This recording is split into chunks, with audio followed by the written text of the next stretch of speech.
good lighting is actually where you don't notice the light, right? You just notice what's lit up. And understanding that, like, when they go in and they put these recessed cans where the light's right at the surface of the ceiling, it creates a glare bomb on your ceiling, because that's what your eye is drawn to. When the whole point of recessed lighting is to take the glare surface, recess it up into the ceiling, so when you look across the room, that's not what you're seeing.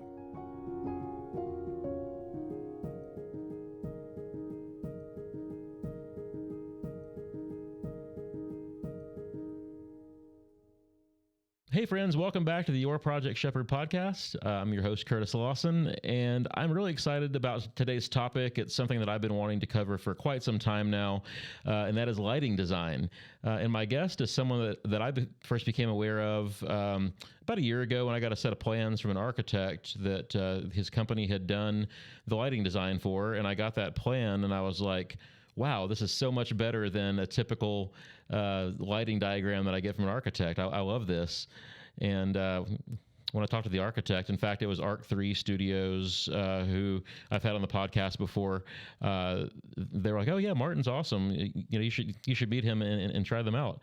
And then a few months later, I met him at a GHBA luncheon. He and some of his team were at our Custom Builders Council luncheon, and we got a chance to chat for a while.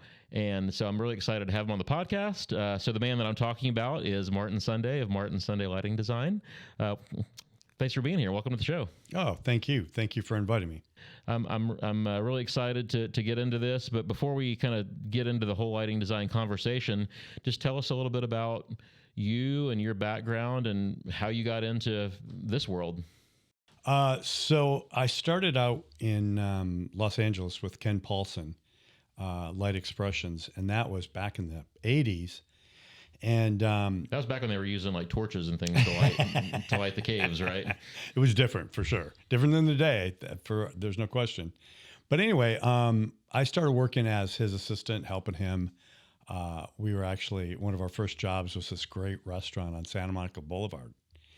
And it was really cool because what we did is we actually used theatrical gels to affect the way the lighting was creating the ambiance in the restaurant. And it's something I do today that I don't think a lot of lighting designers actually do. We've done 8 restaurants in the last couple of years. And Ben Berg, who we did most of the restaurants for, is really into that warm glow. So we had to wrap every bulb in the whole place with gel. And it was great. The restaurant that, if you want to check out, that's amazing, is called Annabelle's. Okay. And it's over on Allen Parkway, and it's in that Buffalo Park. That's really beautiful underneath the one of the high rises over there. It's a beautiful restaurant. Cool. Really beautiful. So what brought you to Houston? So I worked for Ken for quite a few years, and then I moved to San Diego and was working for John Case down there, became vice president of 3 of his companies. And John was a little bit of a funny guy. I had to break ways with him after a certain while, and went back to LA for a little while, and then came out to Houston. I have a brother here, and I wasn't here 2 weeks before I started working for Lighting Incorporated. Okay. And they hired me in as a lighting designer in-house, and I worked with them for 22 years, partly while I built my own company. So how do you even get into lighting design? It seems like a kind of a specialty niche that, I don't really, hear about specialized. I'm sure it exists, but I don't hear about specialized lighting design training. It's something that I've always thought more. You mentioned LA, like kind of the theatrical world, the restaurant world is kind of how I've always thought about it. How does one get into residential lighting design? Well, when I moved here and I started working with Lighting Inc., there's a lot of they cater to a lot of residential people, residential projects, and builders, designers, architects. And I found that as the LED market was evolving, lighting design was getting more and more complicated. And like you saw our plans, the level of detail that we put in it is way beyond what an architect generally puts in a plan. Mm-hmm. Usually he doesn't even specify what lights to use. He just puts circles in and said, this is a down light, this is an art light, that kind of thing. Right. But we realized the need for a lot more information in that lighting design plan. The fixture schedule, which tells you every single thing about how to dim that light, how much wattage that light is, so the electricians can plan their panels, and then putting down the quantities and stuff like that. So you as a builder can just take it right to the store and get bids on it. Right. Making it so much easier for you, but then knowing the dimensions on exactly where that fixture goes. And then, we don't just do the plans, throw them out to you, and we're done. We're all the way to the very end, because one of the most important aspects of lighting design is the engineering of it. But the most important is where the magic happens, and that is adjusting the lights at the end. Mm-hmm. You can design this amazing system, and if you don't adjust it, and that's after the artwork's up and the furniture's in, Mm-hmm. client's probably been living there for a month or two. If you don't do it, it's like buying a grand piano and not tuning it. Yeah. It really sings when you hit that piece of artwork, or you adjust the lights on the furniture. You get it so that it's just perfect. Yeah. So why might somebody need a lighting? Well, actually, I'll back up. So I saw a stat on a video that you shared with me that you did recently that said that in other markets, like I think Dallas, for example, almost all projects use a lighting designer, and then Austin market maybe half will use a lighting designer. In Houston, it's like 5% or some really low number, right? Why do you think that is? First of all, like why isn't everyone doing that? And kind of the second part to that question is, why is it necessary? And you touched on that a second ago with the architect conversation, but why is that necessary? So I think the reason that not everybody is using a lighting designer is because of education. They just actually don't know that a lighting designer is going to go into detail about how light is landing on objects, how the home is lit up, what color of light to use, what product to use. Everything has changed in the last 5 to 6 years, from incandescent lighting to LED lighting. And there's a whole level of complexity in using LED lighting. We can do warm dim, we can do 3000, we can do 27K, depending on what the function is and what the client wants. The funny thing is that we all have different colored eyes and we see light differently. So understanding how to cater to that is really important. And the other thing is that it used to be okay for the architect to do the lighting design. He'd put a chandelier in the dining room, he'd put a few cans in the family room, he'd put a couple of sconces in the bathroom, be done. But that's not how we do lighting today. It's not. And the funny thing about lighting is that you don't even notice it when you walk into a home. You'll walk into a home and you'll go, wow, there's something really amazing about this house. And it's the lighting a lot of the times. Yeah. And then when are you at home? In the evenings and the mornings. Yeah, right. I'm never home during the day. Yeah. So it's during the times when the lighting's not the strongest coming in from outside. So you're relying more on artificial, right? So that's why it's so important to have good lighting. The thing that's really amazing about using a lighting designer is that in the overall cost of your home, it's such a small percentage. People just don't know that it's that important, and that quite honestly, in the cost of a couple $1 million home, we're talking 0.5% or something like that. We're talking about a very little amount. Yeah. Yeah, it's a less than 1% of the cost of the project, right. and that can take it like kind of an average house to the next level in the way it looks and feels and functions. And we have houses that are 2,000, 2,500 square feet. I've got a 32,000 square foot house I'm working on right now. So our client said in the video, which was so amazing, she says, you don't have to have a bunch of really nice stuff to have good lighting design. It's just that when you have good lighting design and you walk into your closet and you're looking for clothes, you can see the colors. Yeah. When you come home at night and you're really tired, you can have that nice, comfortable, warm atmosphere, and then particularly as you're getting ready to go to bed, knowing how to turn the lights down and have them be warm. It's not that hard and it's not that expensive. Yeah. But you just have to know. Yeah, kind of setting the stage for getting yourself ramped down to go to sleep, or in the morning, kind of ramping up so you're not hit with this bright glare first thing in the morning. It's kind of warming up to your day. One of the things that we did, and I'll admit I didn't use a lighting designer on my own house, but in my kitchen, I've got some LED tape under cabinet task lighting that's dimmable. I've got a couple of wall sconces that are dimmable. And my kids will go in there and just hit all the switches and turn all the lights on first thing in the morning. But when I get up in the morning, I just want to hit those under cabinet lights and the sconces and have them kind of a nice warm glow until I'm fully awake, and then I'll turn all the recessed lighting on. But it makes a difference, at least in my kind of mentality, in the space that my head is in when I get up, not to just get blasted as soon as I walk in the kitchen. Exactly. And, and the other thing is a lot of times builders don't even put dimmers on lights. And what I've heard from clients is that, oh yeah, we don't use those lights because they're too bright. Yeah. So just understanding that a dimmer, what kind of dimmer? We're controlling LED. What kind of dimmer is going to work with LED? Right. There's just so much subtlety to having just a good design that's not even super duper. Yeah. It just has to be thought through. And it's less expensive if you just do it up front.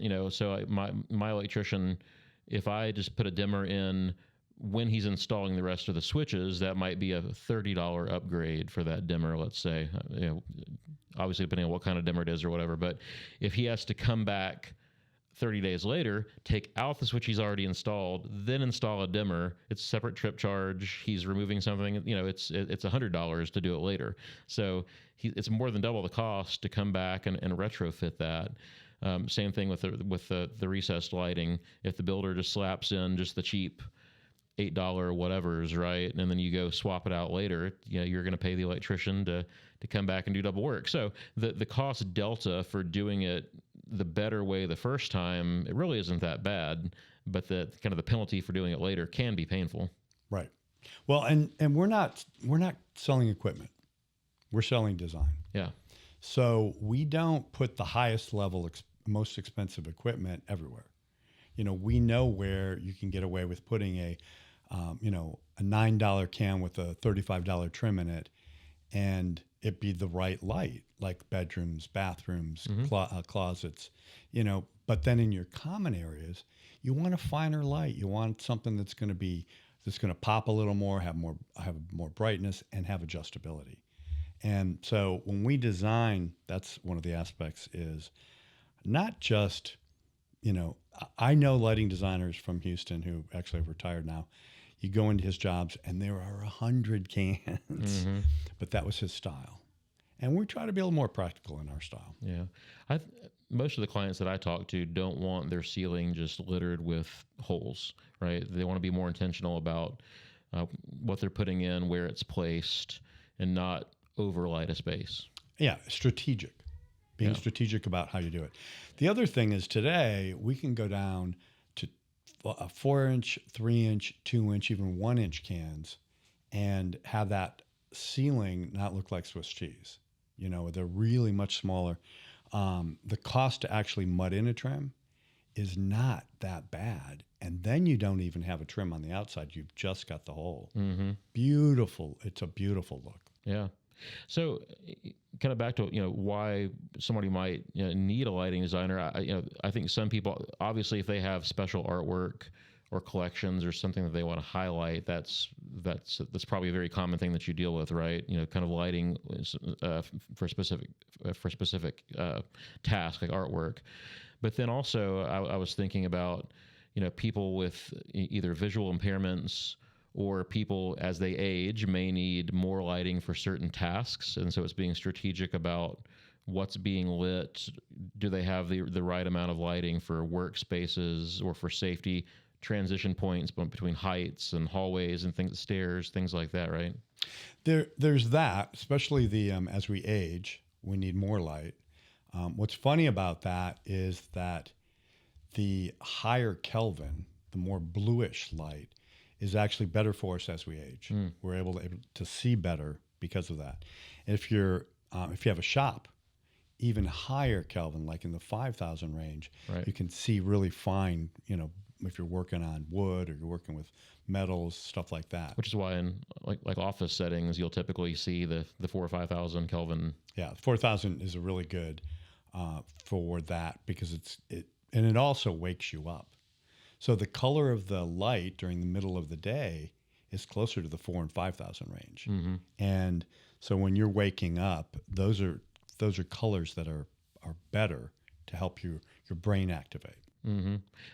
I think there's been a lot more research in recent years about how lighting affects our health and circadian rhythms and all that kind of stuff. Is that something that you take into consideration? Oh yeah. So the Ritz-Carlton did a really great study on their people staying in their hotels, and they did blackouts in some of their rooms, and people sleep better when there's absolutely no light in the room. Mm-hmm. And guess what? They spend more money if they sleep well. Mm-hmm. I know, like, if I don't sleep well, I have a harder time just being a nice guy. Yeah. I mean, but so taking that in consideration, there's actually, and I know this is probably jumping ahead in your questions, but there's new products out that actually are able to follow the color of the sunlight outside as the day goes on. Lutron has a product called Ketra that is next level lighting, and we're doing it in quite a few homes. But it warms down at night to get you ready for bed. It wakes you up in the morning. Great products. Wow. I saw that at the Builder Show in Vegas here a couple weeks ago, and that was some really neat stuff. Yeah, we actually have it in our conference room, so we can show people. We have the dynamic show, so it'll go through the day and actually show in about a minute or two the different ranges of color of light. And then it also has the ability to do color, the ability to do for artwork. It has a vibrancy setting that just pops the artwork. What other kinds of things do people need to plan for? Or what kinds of things do you help people plan for with their lighting outside of artwork and task lighting? So, and a lot of people have heard this already, but layering light and then controlling it separately so that you can set the mood in a room. You can really play with the atmosphere in your space. One of the things that is really fun is backlighting stone, and knowing what products to use and how to do that is complicated. The other thing is the right type of cove lighting today, especially with these coves that are 2 stories up, and we don't want to have to get back up there to change a bulb. Or the old strip lighting had these little bulbs every 4 bulbs per foot. Yeah, and you'd see the dots. And you'd see the dots. You'd also, if there was one out, you'd see it. Yeah.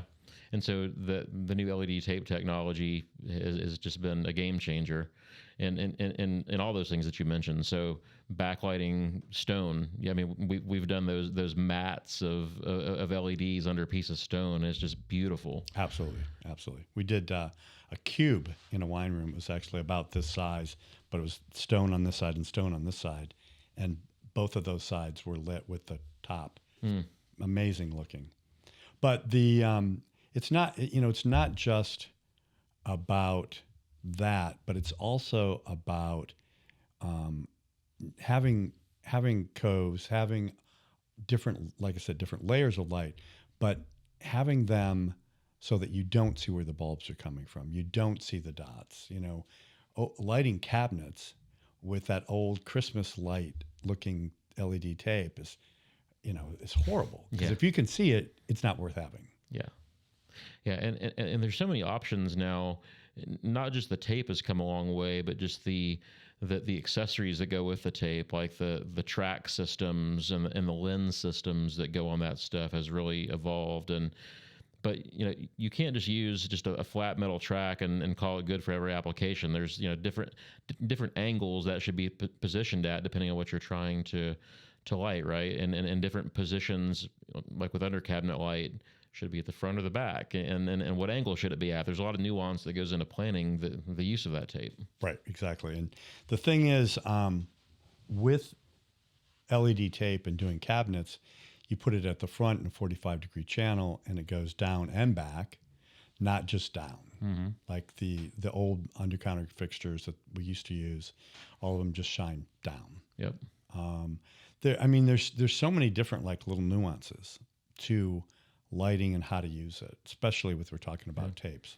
And that's just one of the reasons that we can't just go. I mean, you can, that we don't recommend our clients just go with the architect's drawings. I mean, they're basically focused on getting a base electrical plan on there for permitting, right? And just to get it out as a discussion point, even sometimes. There's so many little nuances to keep up with that, I mean, I can't expect an architect to have all that in their database, and I as a builder can't have all that in my mental database. So, we have to rely on an expert who knows this stuff. We bring in experts for all these other things that we do. And so why wouldn't we use an expert on one of the most important things in our home and right. and that affects our vision and our health and just kind of our general enjoyment of the home? Yeah, and it's interesting because I can do a good lighting plan in 2 dimensions, but then walking with you when we're at that installation phase, I'll get in the space and say, oh, yeah, no, actually that light needs to move back, that needs to move over. Knowing how the light's going to function and then being able to like adjust in the field is another good reason to have a lighting designer, because you're not going to know that. Electrician's certainly not going to know that. And then you get it done, and the architects put a light bulb too close to the wall, and you got this big arc of light on the wall. And it's like it takes away from, good lighting is actually where you don't notice the light, mm-hmm. right? You just notice what's lit up. And understanding that, like, when they go in and they put these recessed cans where the light's right at the surface of the ceiling, it creates a glare bomb on your ceiling, because that's what your eye is drawn to. When the whole point of recessed lighting is to take the glare surface, recess it up into the ceiling, so when you look across the room, that's not what you're seeing. Yeah, that's one of the big issues that I've seen with what's becoming popular now are these wafer thin. They call them recessed lights. They're not recessed, or it's just a disc light essentially that clips around the drywall. You think back to the recessed cans of the 1970s and 80s. They were really deep, generally speaking. And that bulb could be adjusted to be way up in there, right? But now with these new kind of wafer lights, we brought that bulb all the way to the surface, and there's no way to recess that now. There are some higher end versions of those that have some depth to them, but it requires some planning. You can't just pop them anywhere because of the depth. So it's funny that we've kind of gone from back then having a better concept of what recessed lighting could be to now just making it super thin and all the way down. Well, and that's your cheapest, easiest, most economical option. But is that going to be what you want in your home? Yeah. Great if you're putting in a garage or something like that where you need a bunch of light. But where you want atmosphere, that's not really good. Yeah, I mean, I see so many builders just using that everywhere in the house. Every light is that, just all the way to the surface. Cheap LED light. Yeah, and exactly, and the operative word there is cheap. And the thing is, there are good recessed cans that aren't that expensive. Mm-hmm. That it takes a little more planning instead of just putting a wire there and popping that trim in, but it's so much better in the long run. Absolutely. So when do you like to get involved in the process? I mean, me as a builder, I want as much information as I can early on in design so that people don't get all the way to the end and then get hit with a big surprise. But when do you like to get involved with the homeowner, the architect, the interior designer? Actually, very early. We want to get involved when the architect has the floor plan. Floor plan doesn't even have to be finished for us to get involved. there is a lot of work. We spend weeks and weeks on a project to get it right. And it takes us about 2 weeks to get an initial design. So we want that, like when you're in the planning stage of your bids and your the costs are going to be, because you're going to want to know what your lighting costs are going to run, what your budget is. Yeah. So getting in early is really important. What happens is if we're in early enough, the truss system can be designed around how the lights go.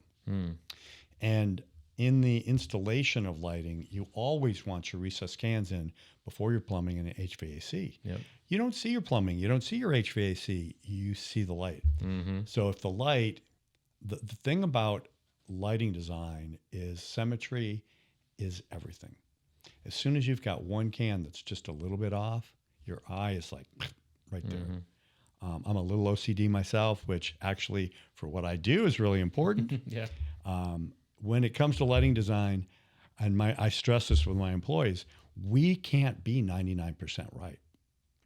I had one letter in a housing specification wrong, and 140 cans got ordered round instead of square. Oh.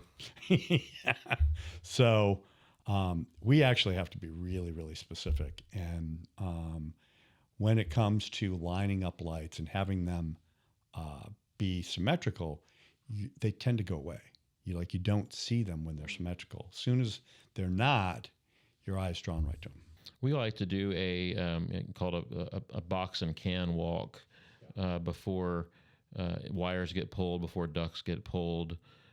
So I have my electrician and my HVAC contractor both come put all the recessed can housings in, put the AC, just the box, not the duct, get all those in the ceiling, get them all laid out, and then do a walkthrough with the design team to make sure that, hey, is everyone happy with how this is laying out? Were there some structural challenges that caused us to shift something a little bit? And if so, now's the time to fix it. Because once the electrician pulls wire, once the AC guy pulls ducts, they're going to start charging if they have to move something, right? So having kind of that team walkthrough before it kind of gets real is very important. It's funny because I have some builders like, oh, I know how to install cans. It's like, no, that's not the issue. The issue is it's more subtle than that. Yeah. Like you're saying, what if there's a truss in the way, and I put a can there? Then which direction does the can move? And I understand what I'm using the can for and what it can do, so I know which direction I want it to go. So that's a super important part. But the other thing that in a lot of high-end homes, what they do is have the electricians do strings, so that you know where the cans are going to be, and then you can see ahead of time, where do we have problems? Yeah. Before you even install the can. So, sure. Like you said, you're saving money because the electricians aren't charging you for moving a can. Yeah. I've done the strings before too. I like putting in the physical can. It doesn't really cost anything to, pull the nails out, shift it over if you need to, or they're on rails, so you can slide them to a certain degree, most of them. But I like being able to see the can, because sometimes the strings even don't represent kind of the amount of space that housing is going to take up, and you get a better visual if the actual can is in place. So that's what we like to do. I know a lot of other builders do the strings very successfully, so I think it's kind of a personal preference thing. What's funny is that the other thing about LED and recessed cans today is the size of them have gotten smaller. Like the depth, they're now like 5.5 inches is the max depth you're going to run into. And on some of the smaller cans, it's only like 3 inches. Yeah. And so I've actually used a product on a couple of jobs now where it's just a mounting bracket that we're putting up with a hole in the middle, and then the LED trim itself just snaps into that mounting bracket, and that's what takes up the depth. So I like those a lot, because that mounting bracket's really easy just to tack up there. And they're just stubbing their wire out through that to connect to later. And that's great, especially for downlights. If you're using something like that, and you've got, because usually the kind of what pops up in there bends, rotates a little bit. So that's great for a downlight. But when you come to art lights, you got to be really careful. Oh, yeah. because if you've got a truss right next to it and then you try to adjust that art light, you are stuck. Mm-hmm. So what the can does is it already has that space taken into consideration. So I hear what you're saying. And Yeah. Yeah. What about exterior lighting? Do you guys deal also with exterior landscape lighting, exterior uplighting, things like that? Houston weather is just horrible on landscape lighting. But yes, we do. Uplighting, path lighting. One of my favorite things is to define the back of the yard. So you actually, when you do good landscape lighting, you're pulling the outside in, Mm-hmm. right? You're able to enjoy your exteriors at night when you're home. Mm-hmm. If it's all black back there, it's kind of, your window is the edge of your home. Yeah. My pet peeve with exterior lighting is when people just start cramming a bunch of recessed lights into their soffits without regard for, oh my God, what are you trying to accomplish with these lights? What are you highlighting? And you drive by these houses at night and you just have all these little halos of light all the way across the front Looks like a of the circus. structure. Yeah. Yeah. What are you advertising here? Yeah, I've seen a lot of those, especially nowadays. Somebody's got this stuff out that you put it in the soffits and they can change colors. And Yes. they can, we had a 17,000 square foot house out in High Meadow Ranch that he wanted to do that. And I went to the designer and said, hey, please convince him not to, because it looks horrible. I mean, It really does. It's kind of a gimmick, I think, and I think it'll probably be a fad that passes. It's better if you want to do something like that to do kind of a hidden LED line of light that could change color if you wanted, but not where you're actually looking at it. Because again, it looks like Christmas lights. It looks like a circus. One of the things I'm really keen on is not overlighting. And you can get too many lights easily. I'm not like the soffit, putting too many lights in the soffit. It just looks horrible. And I'd rather uplight the house. Yeah, me too. From the ground. I'd rather have the lights uplighting so that you're not looking up into them. Yeah. And those are easier to replace in the future. Like you said, the weather here sucks, and the outdoor lighting has issues with weather sometimes. So those are real easy to replace if they're in the ground and accessible, versus a soffit that might be 20, 30 feet in the air, and it's an act of Congress to get up there and change a bulb or rewire something. Yeah, the only educational piece about landscape lighting that I'd like to put out there is just know that there's maintenance, meaning that like plants will grow up in front of your lights and they're not doing anything anymore. So you've got to actually do a little maintenance. So like your sprinkler system, you can't just leave it. You've got to do some maintenance on it over time. Right. The lighting is the same way. It's got to be lights and trees. Trees grow around wires. Yeah, exactly. Yeah. So budget wise, I think that we touched on kind of why people might not want to use a lighting designer, or why people have been hesitant in the past, right? Part of it's an awareness thing. They don't know that service is either available or accessible to them. But I think that they think that it might just add a lot of money to their budget. And so I think some builders are blessed to work with clients with bottomless pocketbooks, but most of us have to deal with budgets. I mean, I think everyone deals with a budget on some level. How do you handle that? I mean, how do you work with a client who it's not the bottomless pocketbook guy, but they want good design? Like, how do you establish budgets and work with clients like that? So we work on a square footage basis, and a setup for a house below 5,000 square feet is kind of similar to the setup for a house over 5,000 square feet. Mm-hmm. So we charge more for one, from 0 to 5,000, and then a certain rate from 5 to 10,000. And then when they get above 10,000, we kind of have to, if it's a 20,000 square foot house, we have to work a little bit with those numbers. Sure.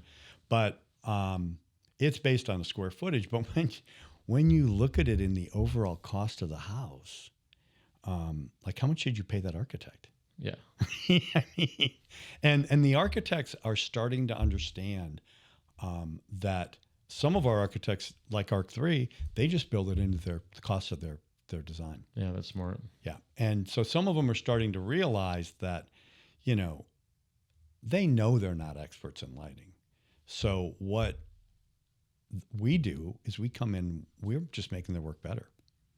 And they understand that the partnering with a lighting designer is crucial.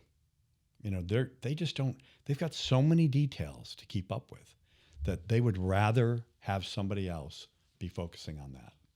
It's like dimming systems. I used to actually design the dimming system, program the dimming system, all that. Not today. It's too complicated, and we have enough to focus on just the lighting design and all the specifics of that, that we partner with other companies. We bring bring them in to do design the system, program the system, and then I'm going to want to walk with them and adjust the system because I understand like the best way to use it. And people, you know, a lot of people are afraid of dimming systems because they've had bad experiences or they just think that, oh, that's too complicated. A good dimming system is not complicated. It's simple. It's going to the wall. I like to do pretty simple settings of morning, evening, entertain, good night, goodbye, you know, kitchen, just like simple, a few regular buttons and then a couple of specialty buttons, and that's it. Yeah. And I have a very simple dimming system in my home. My like art lights come on at dusk, so there's always a little bit of light in the house at when it gets dark.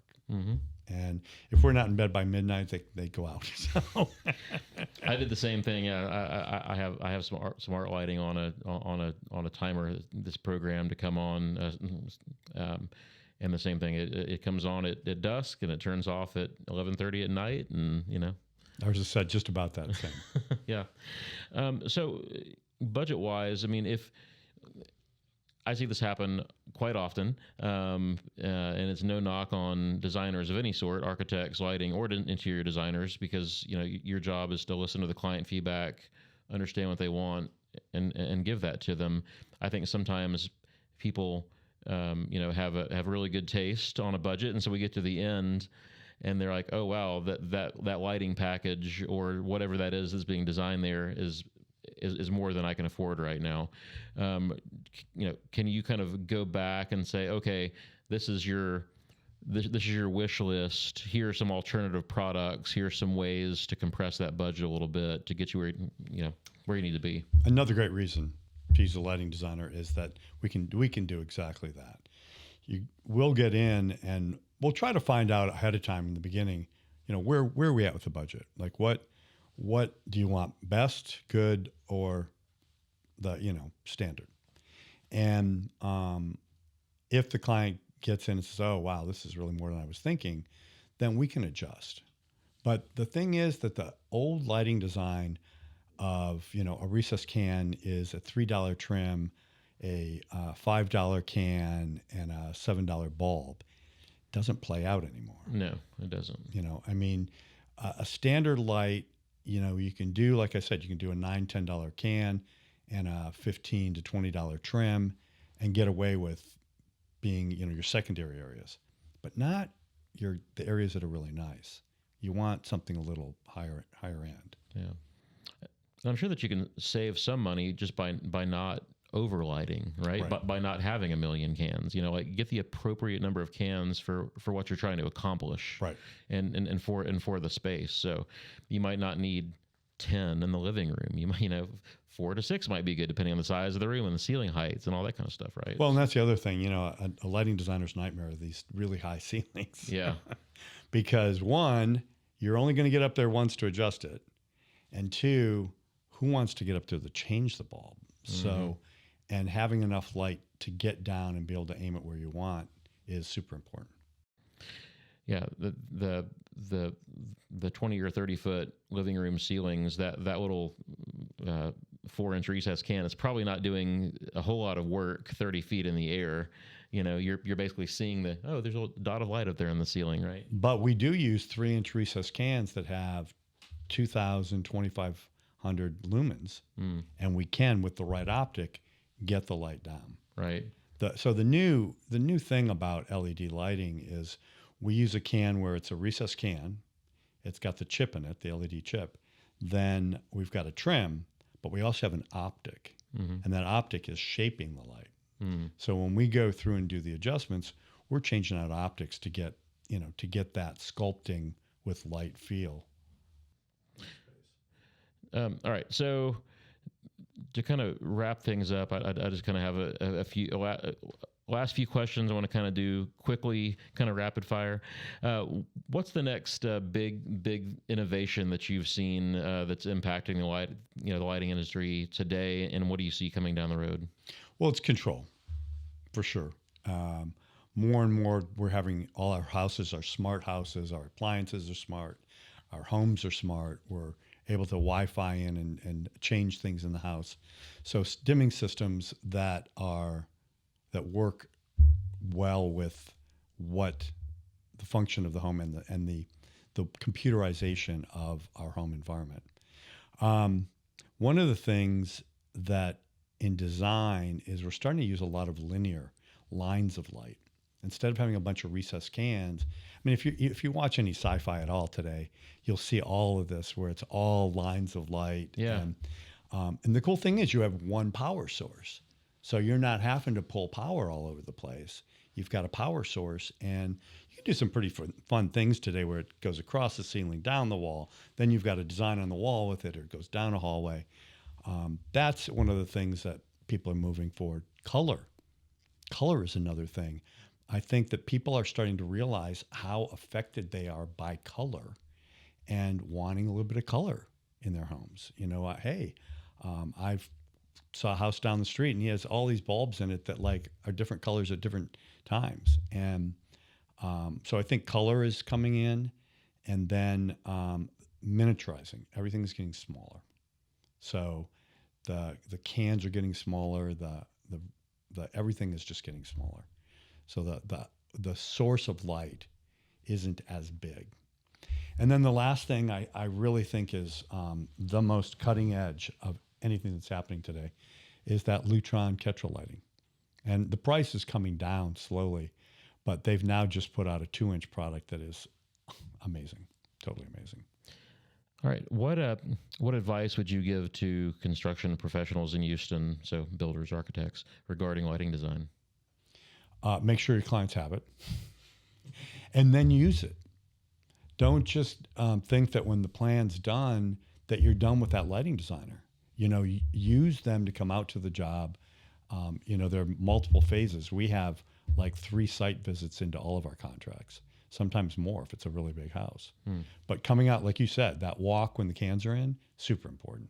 Making sure that the lighting or the electrician understands the plan, super important. Then you get to the stage where you're doing the wiring for any LED lighting, strip lighting. That's all where the drivers go. That needs to be thought out. And then specialty lighting stone, all of that. And then, and this is some of the things that what I talked about, the most important thing, builders forget to remind their client that we need to adjust this at the end. Mm-hmm. And those are the things that I think the builder really needs to keep in mind. I'm glad you said that because, again, I got these plans from ARC3. We're actually about to start that project, and I didn't even know that site visits and all that stuff were kind of included in that package. They didn't tell me. So, hey, now I know. Well, and we're starting to do that with the builders. We're starting to remind them that, hey. Yeah. And I just got another project from them last week. So I haven't, it's early on. They haven't gotten to that yet. So I'm sure. Are you doing Inwood? No, this is one in Sugar Land. So I'm sure that that I'll be seeing on that job as well. So what questions should a homeowner ask when hiring a lighting designer? Ask to see their work.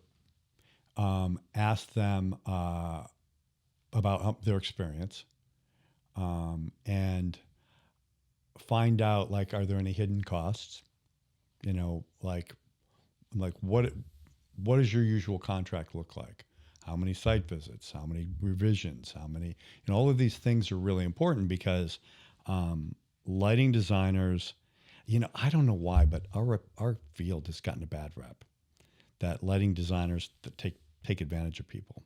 So be really clear about what the contract says and what it means.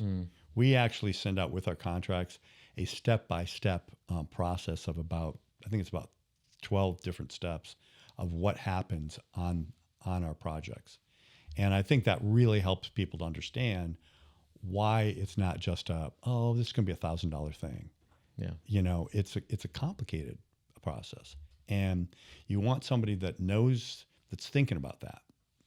Do you guys actually sell any products? No. Okay. So I think that's in my mind, one of the things that sets you apart is that you're not trying to push a product that you're selling. I know some other designers, if they specify something, they want you to buy it through them. And so, there's kind of some motive there to upsell, right? So, well, we don't want to do that because then it makes us responsible for the product, right? And if something goes wrong, you're calling us. We've got enough. We got our hands full doing design work. Yeah, and you're the one that should be buying the product because you're the one that's guaranteeing the house. Right. Exactly. 100% agree. What are some future projects that you have coming up that you're excited about? Anything that you can talk about, or anything on the books that's really cool? We've got this one project that we've been working on for quite a few years that is just finishing up, and it is a piece of art. The house is 32,000 square feet. It was designed by one of the best contemporary architects in Houston. His work is exquisite, and it's got a bowling alley in it. It's got an inside swimming pool. We put a bunch of this Ketra lighting in it, and we've done some just really fun stuff. Can't wait for it to be done. We've got a turntable car display room where you drive in, the car turns around. I've heard about this house. From someone else. Yeah. So we're really excited about that house being finished. We just finished a house down in Nassau Bay that was same architect, really came out beautiful. Houses that are coming up. We've got a house we're doing. It's a cabin in Canada on an island. Oh, wow. And so that's a kind of a fun project. Do you get to go there and do a site visit? I hope so. I'm not positive, but I hope so. Take a canoe out there to check out the lighting? Actually, she said during the wintertime, they just drive across the ice. Oh, wow. That's so cool. All right. So what's the one thing that you want people to take away from this conversation about lighting design, other than do it? Yeah. Well, I mean, yeah, do it, but don't be afraid of lighting designers. It is actually, you saw our video yesterday. We just put out a video that it's not a Martin Sunday Designs sales video. Mm-hmm. It's an educational video we interviewed an architect, a designer, a builder, and a homeowner. And it's what I want people to know is that it's to be educated. You spend all this money on a beautiful home. Well, enjoy the home, be able to see it. The lighting design is not that expensive. It just needs to be put into the budget early. That's why when you asked when, it's like early. Mm-hmm. So with ARC 3, he's calling us on every job before he's sending out his proposals, because that way it's built in. Yeah. It's not some surprise. Oh, I'm going to have to pay this much money. So just understand that it is crucial to having a great home, to have good lighting design. One of the things that we talk about on this podcast all the time is the importance of building your team early.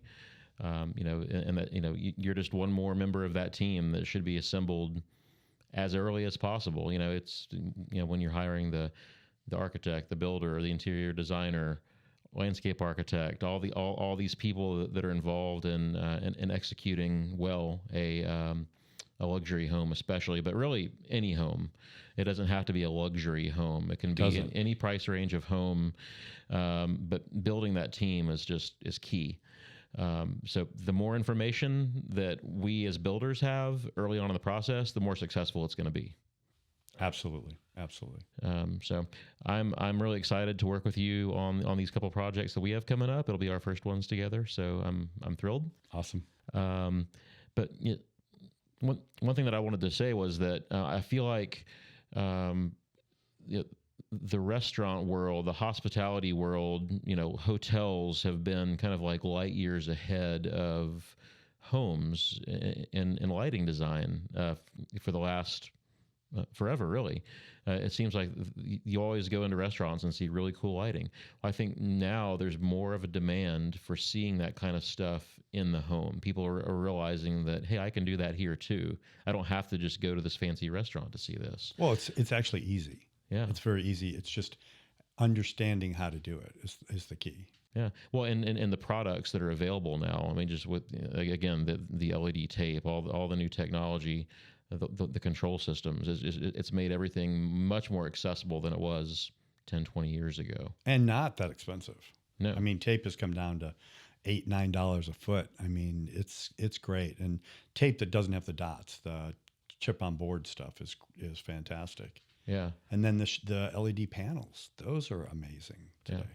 So there's just so much that we can do now that we couldn't do or couldn't do well before. That's really just opened up a whole new world. And so it takes hiring a professional that knows those products to pull that off. So our motto is "Let us light up your life," and we have a mission which is to light up people's lives through the use of light technology.